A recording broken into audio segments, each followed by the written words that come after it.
Today we'll be looking at Tyson Fury and Wilder in terms of business startup training. So this is what we're going to be doing this session. So our aim is to get a better understanding of how Tyson Fury handled defeat and victory. We're going to look at round 1 to 4, round 3 to 7, and then we're going to tie in the business concept in terms of the product life cycle, and then we're going to conclude. Now, in terms of round 1 to 4, we can see here where Tyson Fury stayed focused and stayed on the front foot in terms of ensuring his opponent didn't have an opportunity to come forward. So he stayed on the front foot. So in terms of the business side of it, one needs to understand in terms of a business startup how to stay on the front foot and ensure that you keep that front foot stance throughout.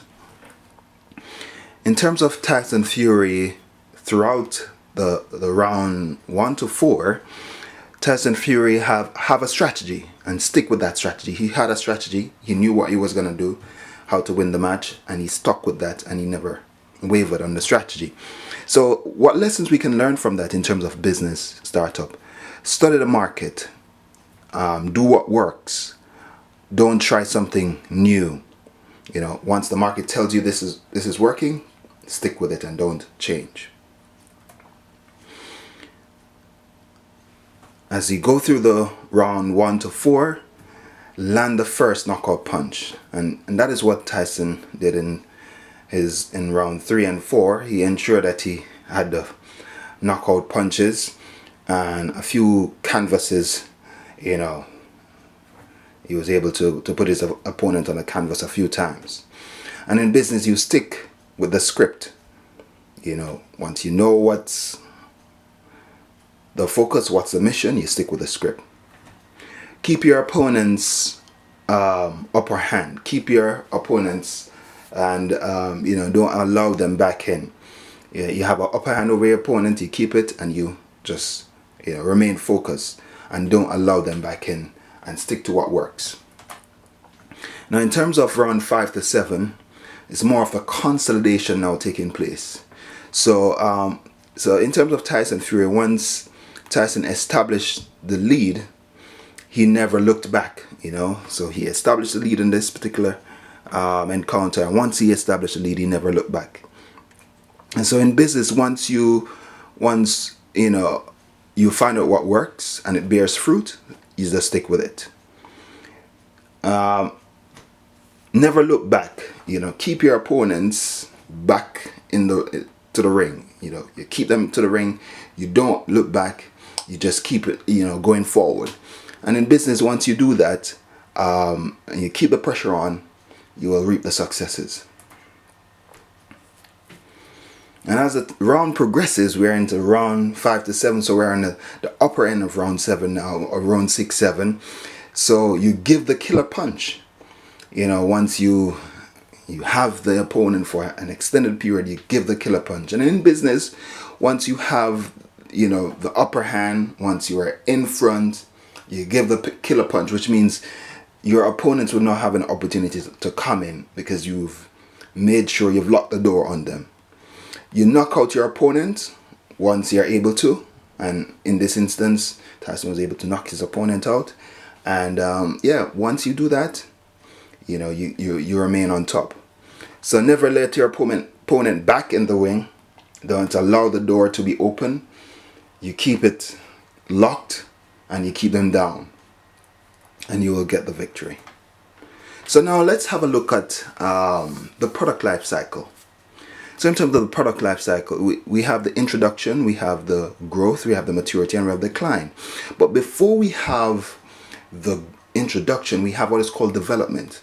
So there needs to be nurturing and development preparation before you go into the introduction, because in the nurturing and that part of it, you want to make sure that you have the right ingredients to put together the right product. So when you introduce it, the market will accept it and not reject it. And even in this situation, we can see that Tyson had the right development, and that allowed him to get in and stay on top. And once he's been introduced, he excelled. So in terms of the introduction, you tend to learn your craft. So in terms of the business side of it, you learn your craft at this point. You want to make sure that you get that information in, get that yourself out there, get the market to try to accept, and then you build it from there. And then we have growth. Learn to take minor wins. So in this growth stage, you do minor wins. You're not necessarily looking for major wins, but you're wanting the minor wins, because the minor wins will prepare you for the next step. And then the next step is the major wins. And when you take those major wins, you also need to take it humbly. You do not gloat or glory in one's achievements, but you take them humbly. So, and then Tyson, as he had his various victories, he took them humbly. And then you have the decline. Now, you're not going to always have success forever. And it's good to exit while you're on top and have an exit strategy. Because when you exit, you need to then leave that legacy for others to then study. And I think in terms of this boxing game, and with a win here in Tyson, he says 3 more and then that's it, he's leaving. So he already has an exit strategy, and I think this is a good lesson to learn. So we can understand in terms of this boxing match, you need to have a development stage, you need to have an introduction stage where the market gets to know who you are.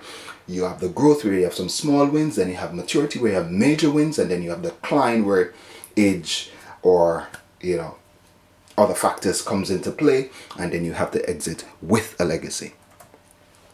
So we've looked at this, and we've looked at round 1 to 4, 3 to 7, and we see there's some major knockouts in rounds 1 to 4, and then 3 to 7 was finishing and locking the door on the opponent, and I think Tyson did very well in doing that.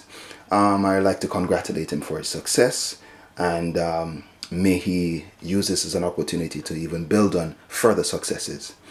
And we've looked at the product life cycle, and we stated how you have the development and the introduction, then you have the maturity, then you have the growth, then you have the maturity, and then you have the decline. So we've looked at it in light of the boxing arena, and I'm hoping that you'll learn some lessons from this that you can implement in your startups. Thank you again. Subscribe, like, and share.